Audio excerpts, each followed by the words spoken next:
In September of 1971, at a county equipment auction outside of Harlan, Kentucky, a 38-year-old woman named Eugenia Stout paid $60 for a 1947 Oliver 88 row crop tractor that had a cracked block. A worn block, not a tired block. A cracked block. A hairline fracture running from the number 3 cylinder down through the water jacket, short enough to weep coolant when the engine warmed up and wide enough to make every mechanic in Harlan County shake his head and walk away. The Oliver had been sitting behind a failed feed store on Route 119 for 3 years. Weeds growing up through the rear axle housings, a bird nest in the exhaust stack. The owner had given up on it the same week he gave up on the store. Auctioneer listed it last, the way auctioneers always list the things they're embarrassed to sell. Last item on the block. 1947 Oliver 88 6-cylinder gas, wide front, PTO intact, but she has got a cracked block, not going to sugarcoat it. She'll run about 10 minutes before she overheats and quits. Good for parts or the scrap man. Give me $40 just to move her off the lot. Sports dealer from Pikeville raised his paddle. $40. $60, said Eugenia Stout from the third row. Sports dealer looked back at her, squinted, then lowered his paddle. Nobody else bid. The auctioneer marked the sale, and the crowd moved toward the parking lot, without giving it a second thought. One more piece of junk sold to somebody who didn't know better. Eugenia loaded the Oliver onto her husband's flatbed with the help of her brother-in-law Hank, who said nothing until they had it chained down. Then he said, "Gene, that block is cracked straight through. You know that." "We know it," she said, and drove home. Word got around Harlan County the way words always get around small counties. By Thursday of that same week, Merle Adkins, who ran the Case IH dealership on Cumberland Avenue, had heard the story twice. Told his service manager over lunch.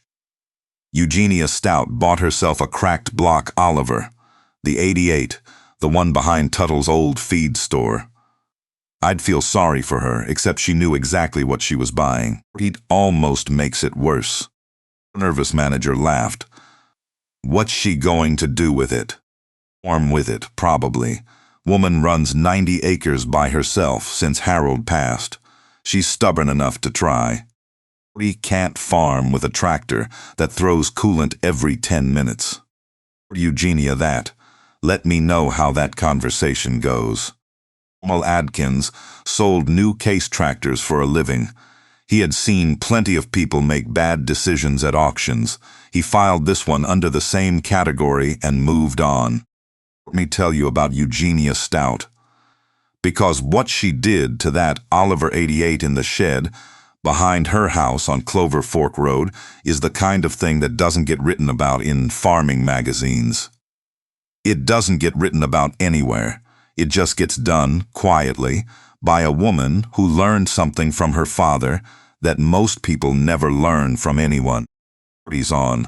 Eugenia was born in 1933 in Letcher County, the second child of a man named Roy Combs, who had come back from the Pacific in 1945 with 2 fingers missing from his left hand and a practical education in diesel mechanics that the Navy had given him whether he wanted it or not. Roy had served as an engine room machinist's mate on a destroyer escort, and for 3 years he had kept 2 General Motors 16 to 278A diesel engines, running in conditions that would have defeated a factory mechanic with a full shop and a parts catalog. He came home to the Kentucky mountains with a machinist's eye for metal and a deep distrust of throwing anything away that could still be made to work. Roy never farmed much. He ran a small engine repair business out of a shed on the property, fixing what the neighbors brought him and occasionally rebuilding what nobody thought could be rebuilt.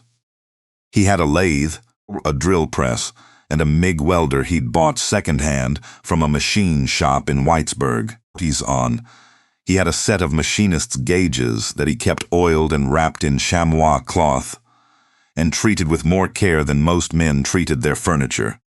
Eugenia grew up in that, shed the way some girls grow up in kitchens. By 10, she knew the difference between mild steel and tool steel. By 14, she could read a micrometer. By 17, she could weld a bead that Roy said he couldn't tell from factory work, and that was the highest praise Roy Combs gave. He didn't teach her to be a mechanic. He taught her to think about metal, to understand that a broken piece is not necessarily a dead piece, that a crack tells you where the stress concentrated, and if you understand the stress, you understand how to fix it. Most people see a cracked block and see an engine that's finished. Roy Combs saw a crack and asked why it cracked and whether that reason could be corrected. Eugenia married Harlan Stout in 1955. Harold was a coal man, not a farmer, but he'd inherited 90 acres of bottom ground on Clover Fork from his uncle, and he and Eugenia had worked it together for 16 years. Harold died in the winter of 1969 from a heart condition nobody had diagnosed in time, and Eugenia kept farming the 90 acres herself because there was no one else to do it and no money to hire anyone. She ran a Farmall M that was nearly as old as she was, and a second-hand disc harrow, and a planter she'd rebuilt twice. She got by. Getting by was something Eugenia Stout understood at a cellular level. When she looked at that cracked Oliver 88 on the auction lot, she didn't see a broken tractor. She saw a 6-cylinder engine in a wide front frame with a bulletproof transmission and a live PTO, waiting for someone who understood that a cracked block is not a death sentence. It is a problem. Problems have solutions. 100. She had known what the solution was before she raised her hand to bid. Let me tell you about the repair, because this is where the story moves from stubborn to extraordinary. A cracked engine block in 1971 had exactly 3 accepted outcomes. You replaced the block, which required finding a used one or paying a machine shop to cast a new one. You scrapped the engine. Or, if the crack was very small and very new, you tried one of the chemical sealants that the parts stores sold and which almost never worked for long. Nobody in Harlan County would have recommended a 4th option. Eugenia's father had shown it to her in 1962 on a cracked head from a neighbor's Alice Chalmers WD that everyone else had written off. In cast iron welding. Not steel welding, cast iron. The two are entirely different materials and entirely different problems. Cast iron is brittle, full of carbon, prone to cracking further from the heat of welding. If you run a standard weld on cast iron without knowing exactly what you're doing, you make the crack worse. The metal around the weld hardens and becomes more brittle than the original material, and you've turned one crack into 3. Roy had learned cast iron welding from a machinist in Whitesburg, who had learned it from a man who'd done it before the war. The technique involved grinding the crack into a V-groove, preheating the casting slowly with a torch to reduce thermal shock, using a nickel rod electrode that would deposit a softer, more ductile metal into the joint, and then cooling the whole assembly so slowly that the metal never had a chance to stress. You wrap the casting in fiberglass insulation after welding and let it cool for 8 hours. You didn't rush it. Cast iron that cooled too fast cracked again. Time, Roy had done it successfully 4 times on different pieces of equipment over the years. He'd shown Eugenia each repair in detail. She had helped on 2 of them. Eugenia pulled the engine from the Oliver herself over 2 weekends. It took longer than it should have because she was working alone, and a 6-cylinder cast iron block weighs more than 300 pounds. She used a chain hoist from the shed rafter, a technique she'd watched Roy use for heavy lifts, and she got the engine onto her workbench in sections. She pulled the head first to assess the full length of the crack. It was worse than she'd expected and better than she'd feared. The crack ran 11 inches along the block. from the top of cylinder 3 down through the water jacket, and stopping just short of the main bearing web. If it had reached the main bearing web, the block would have been truly finished. It hadn't. She cleaned the crack with a wire wheel and a light grind to expose the full extent. She marked both ends with a center punch. Then she drilled a small stop hole at each end of the crack with a 3/16 bit. Stop holes are something most people have never heard of. You drill them at the end of a crack to prevent it from propagating further under stress. Roy had taught her this. It's what a machinist does before the weld. An untrained person just welds over the crack and wonders why it opens again 6 months later. She ground the crack into a V-groove with a carbide burr, taking her time, making the groove consistent and clean. She preheated the block with a rosebud torch, slowly, over the course of an hour, until the casting was warm to the touch 12 inches from the crack. Not hot, warm. Too hot and you introduce new stress. The goal is even temperature throughout the metal mass. She welded with nickel rod, the same Lincoln Electric 99 Ni1 rod that Roy had always used, striking short beads and peening each bead lightly with a hammer while it was still red to relieve stress. Peen while hot, Roy had always said. The hammer does what the slow cool can't. 3 passes, each one inspected before the next.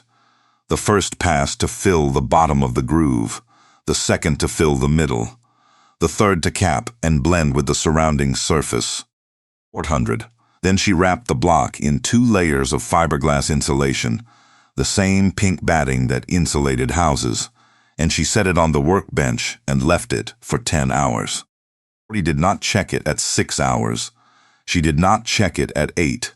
She waited the full 10, because Roy had said cast iron does not forgive impatience, and Roy had been right about every piece of metal she'd ever watched him repair.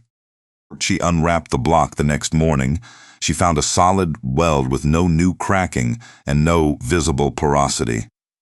She ran a straight edge across the repaired surface, flat within 1/1000th. She pressure tested the water jacket by plugging the ports and pumping it to 15 psi with a hand pump. No leaks. The block had held. It took her another 3 weeks to reassemble the engine. She reground the valves, replaced the piston rings on cylinder 3 where the coolant had washed the oil film away, and installed a new head gasket. She torqued the head bolts to spec with a click wrench her father had given her, working in the cross pattern he'd taught her, not the circular pattern that people who don't know engines use. Reinstalled the engine in the Oliver frame on a Tuesday in January of 1972, 4 months after the auction. She primed the oil system with a hand pump before cranking, another thing Roy had taught her. Never let a rebuilt engine run dry on its first start. She checked the coolant level, the fuel system, the ignition timing. Then she engaged the starter. The Oliver 6-cylinder fired on the 3rd attempt and settled into an idle that was smooth and even and entirely unlike a tractor that anyone in Harlan County believed would ever run again. She let it warm up for 20 minutes, watching the temperature gauge. It rose normally and stabilized, no coolant in the overflow, no steam from the block, no weeping from the repair. She drove it to the south field and ran the disc harrow for 2 hours in February ground, which is as hard as Kentucky ground gets. The engine pulled without complaint. The $60 tractor worked. Word got back to Merle Adkins at the Case dealership within a week. 3 different farmers told him variations of the same story. Eugenia Stout got that Oliver running. Welded the block herself. The cracked 88 she bought at auction. It's running. Merle didn't believe it until he drove past the Stout place on a Saturday and saw the Oliver in the field himself. Its exhaust pipe producing the steady dark puff of a gasoline engine under load. Pulled over and watched for a while. $40. Then he drove to the Stout farm and knocked on the door. Eugenia answered, still in her work clothes, hands not entirely clean. "Uncle Adkins," she said, "it was not particularly warm or cold. Just a statement of fact. Eugenia, I heard you got the Oliver running." On, that's right. 100 the cracked block. 300, that's right. He asked if he could look at it. She said fine and walked him to the shed where the engine bay was still open from her last inspection. Merle was a mechanic before he became a dealer. He spent 15 minutes looking at the block repair, at the welds, at the surfacing of the head mating area where Eugenia had lightly decked the block with a file and straight edge to ensure perfect flatness. When he stood up, he said, "Who did the welding?" "He's on, I did." Merle looked at her and then back at the block. The weld was dressed smooth and solid. No cracks, no pitting, a professional job by any measure. "Father was Roy Combs," he said. 300 he was.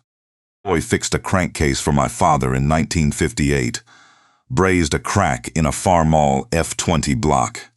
I remember my father saying he didn't think it could be done, and Roy did it in 2 days.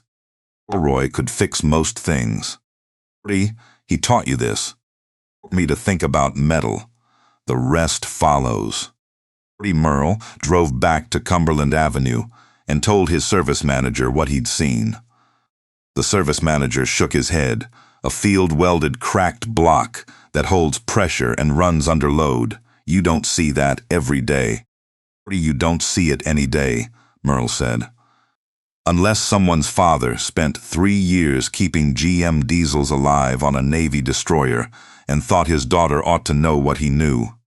The Oliver ran through the 1972 season without missing a single day. It ran through 1973. Through the wet spring of 1974, when the bottom ground flooded twice and Eugenia was in the field before the water fully receded, running furrows to drain the crop rows. The weld on the block never moved. Cast iron that cools correctly stays corrected. By 1975, Eugenia had built a reputation in Letcher and Harlan counties that she hadn't sought and didn't advertise. Farmers with equipment that dealers had written off started appearing at the Clover Fork Road property on Saturday mornings. A broken crankshaft that needed a collar welded and remachined. A differential housing cracked from a freeze. A hydraulic pump casting that had fractured and which the manufacturer no longer supplied. Eugenia fixed what she could fix, and what she couldn't fix, she told them honestly and pointed them somewhere that could. She charged $15 to $30 an hour for her time and the cost of materials. By 1977, she was making more from the repair work than from the crops on the 90 acres, though she kept farming because the land was paid for, and the land produced food, and food had a value that didn't appear on any invoice. She saved steadily, not dramatically, the way a person saves when their expenses are fixed and their income is reliable, and they have no particular interest in looking prosperous. The Stout farm had never carried debt. Harold had inherited the land clean, and Eugenia had kept it that way. The repair business had no overhead beyond materials. The tools were Roy's tools, already bought and already paid for by a man who had been gone since 1971. In the fall of 1979, the Goins family lost their farm, 70 acres on the ridge above Clover Fork, bordering Eugenia's north fence line. The Goins had borrowed against the land in 1975 for equipment they needed, and fertilizer they hoped would pay off, and then corn prices had done what corn prices do, and the bank had done what banks do. And in October of 1979, 70 acres of Harlan County ridge ground went to auction. The bank opened the bidding at $180 an acre. A company from out of state bid $200. Eugenia bid $220. Timber company went to $250. He said $275. Timber company representative, a young man in a jacket who had driven up from Lexington that morning, looked at his notes and then at the auctioneer, and shook his head. $275 was above the number he'd been authorized to pay.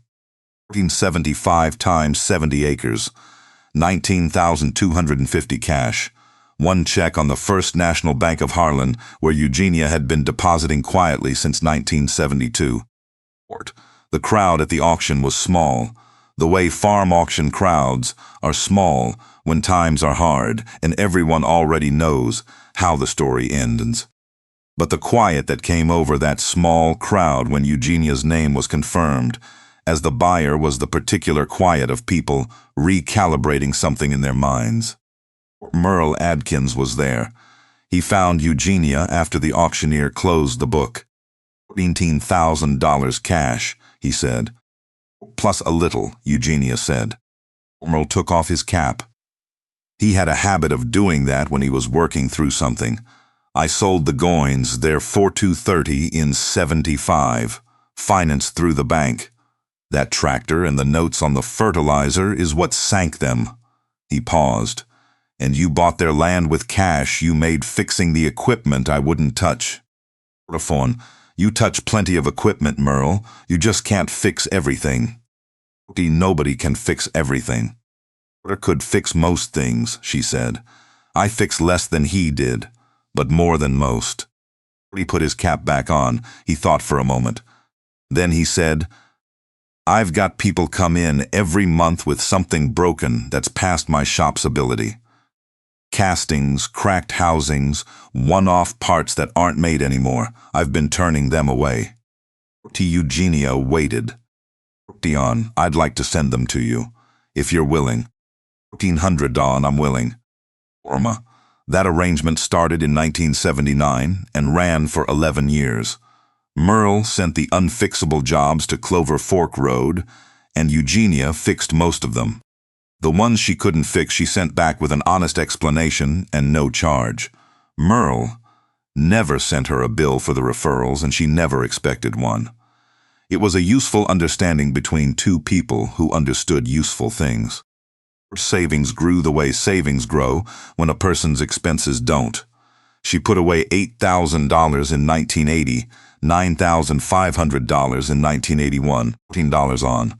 The farm crisis that broke so many operations in the early 1980s did not break Eugenia Stout, because you cannot break a person whose machinery is paid for and whose land carries no note. The crisis changed the arithmetic on paper. It did not change the arithmetic on Clover Fork Road. 1986, she bought another parcel, 55 acres, on the creek bottom south of her original 90, land that a neighbor had farmed until his back gave out. She paid $210 an acre, cash.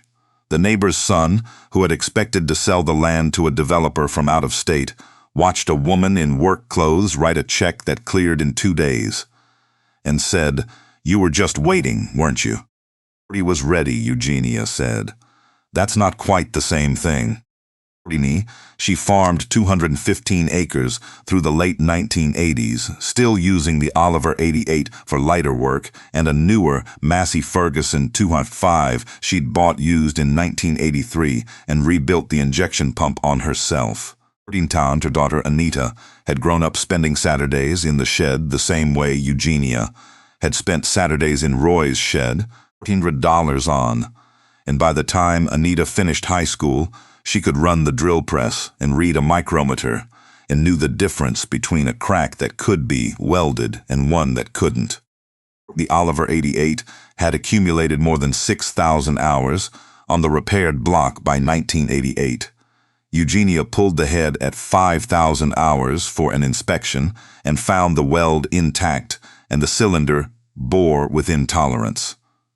She replaced the rings as a precaution and put the head back on. The tractor went back to work. In 1993, Eugenia turned the farming operation over to Anita, who had married a man named Corbin Fess that same year. Corbin had grown up in Letcher County and could drive equipment, but freely admitted he knew nothing about fixing it. Anita taught him what she knew, and they worked out an arrangement where Anita ran the mechanical side and Corbin ran the field operations. It suited them. And Eugenia kept the repair shop running until 1998, when her eyesight made the fine work difficult. She trained 2 men from town during those years, both of them younger, both of them learning cast iron welding and precision machining from a woman who had learned it from her father, who had learned it on a Navy destroyer in the Pacific. On. In 2001, the Harlan County Agricultural Extension Office put together a display at the fall fair about the history of farming equipment in the county. They asked Eugenia to contribute something. She sent the Oliver 88, $100 on. The tractor sat in the exhibition barn with a handwritten card that Anita had typed up on the farmhouse computer. 47 Oliver 88, 6-cylinder gasoline, wide front. Purchased at auction September 1971, cracked block, $60. Engine repaired on farm using cast iron welding technique learned from Roy Combs, machinist, 1903 to 1971. Block tested and sealed. Tractor returned to field service January 1972. Current hours, approximately 7,200, still in farm service. Below that, in Eugenia's own handwriting, added after Anita had printed the card. Walker said, "A broken thing is not the same as a dead thing." He was right about most things. He was right about that. Farmers walked by the display all morning. Some of them stopped and read the card twice. A few ran their hands along the weld repair, visible on the block where Eugenia had left it unpainted, so people could see what had been done. The weld was dressed smooth, the surrounding cast iron uncracked after 30 years of farm service. Normal Adkins came by in the afternoon. He was 74 by then, retired 7 years, moving slowly but still moving. He stood in front of the Oliver for a long time without saying anything. Then he read the card. Then he looked at the block. $40, he said. What she paid, said Anita, who was standing nearby. 40 new tractors for 35 years, 42 30s, 44 40s, 49 60s. Good machines, good machines. He was quiet for a moment. And a woman bought a cracked block Oliver at auction for $60, welded it herself in a shed on Clover Fork Road, and put 7,000 hours on it. He shook his head, not in disbelief, but in the particular way a man shakes his head when the math is perfectly clear, and the math does not flatter him. I told my service manager she was stubborn, or should have said she was educated. Roy Combs educated her, Anita said. Roy taught her to see, Merle said. That's different from stubborn. Stubborn is doing the same thing twice. Seeing is knowing which thing to do the first time. Rihan, he touched the weld on the block with the tips of 2 fingers. 40,000 hours, he said again, on a $60 tractor. Then he walked on, slowly, the way men walk when they're carrying something they're still working out. Eugenia had been standing at the far end of the barn. She had watched Merle at the display without approaching. When he was gone, she walked over and stood in front of the Oliver herself, the way you stand in front of something that was part of your life for 30 years. Anita came and stood beside her. "Called you educated," Anita said. "He was always decent, Merle, just sold what he had. Pretty same as everyone." "Not everyone," Eugenia said. "Some people build what they need." She put her hand on the Oliver's fender, the red paint worn to primer in the places hands had been for decades. The engine was cold. It had been trailered to the fair. But the metal had a warmth to it the way old metal does, something held in from all the years of work, all the mornings it had started in the dark, and all the evenings it had shut down at field's end. Ballerson, her father had told her once, in the shed on a winter afternoon when she was 16 and learning to peen cast iron welds, that a machine does not know who made it. It only knows whether the work was done right. A factory-built engine and a field-rebuilt engine answer to the same tolerances.